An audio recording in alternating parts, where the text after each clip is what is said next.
रुद्रचण्डे प्रचण्डे त्वं प्रचण्डबलनाशिनी रक्ष मां सर्वतो देवी विश्वेश्वरी नमस्तुते।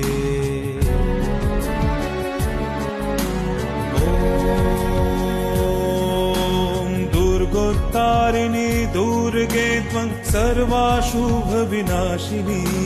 धर्मार्थ मोक्षदे देवी नित्यं मे वरदा भव।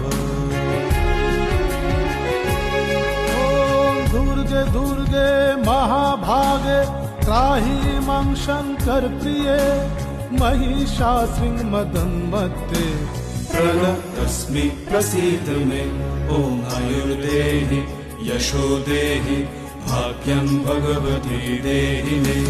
पुत्रं देहि धनं देहि सर्वां कामांश्च देहि मे।